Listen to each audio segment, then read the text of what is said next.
Hi guys, my weekly analysis for next week is I'm going to be looking at two pairs. The first one being pound dollar.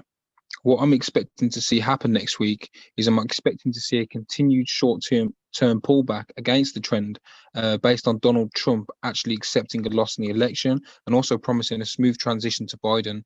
Also, I do expect the trend to continue rising with global vaccination taking place, and also the fact that the UK has now just cleared the Moderna vaccine, which will be the third vaccine in the UK to be rolled out to the public. With Boris Johnson hoping to vaccinate about 15 million people by mid-February, this will take some pressure off the NHS and have a positive outlook for the UK economy starting up again. So the fact that the third vaccine has been cleared and it's looking positive for people getting vaccinated over the country, I'm expecting to see this bring some gains towards the pound. Another reason I'm looking to essentially start buying the pound against the dollar next week is because today's most recent NFP data, non-farm payroll data, shows that the US job recovery is faltering as the virus is continuing to surge in the US.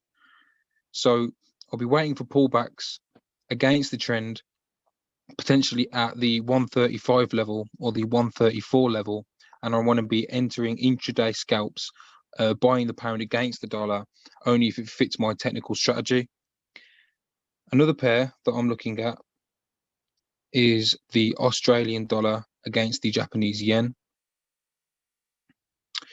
Reason I'm looking at this pair is because we're seeing more of a risk on sentiment in the markets as vaccinations are taking place globally. There seems to be a bit more of a positive outlook with the pandemic, and there seems to be slightly less demand for Japanese safe haven bonds, which means there's less demand for the Japanese yen. Investors aren't needing to buy the Japanese yen, exchange for the Japanese yen to buy Japanese bonds. With risk on sentiment, there seems to be more buyers pushing into the Australian dollar and less demand for the Japanese yen, as we can see from this clear, strong uptrend. So what I'm expecting to happen is to see a pullback against this trend, maybe towards the 80 level, maybe even a stronger pullback towards 79 or 78 level. But yet again, I'm going to be looking at more intraday scalps on this pair, making sure it fits my technical strategy. I'll be keeping up to date with the economic calendar, looking at the data, and keeping an eye for any unexpected news events that can kind of change the outlook of my analysis.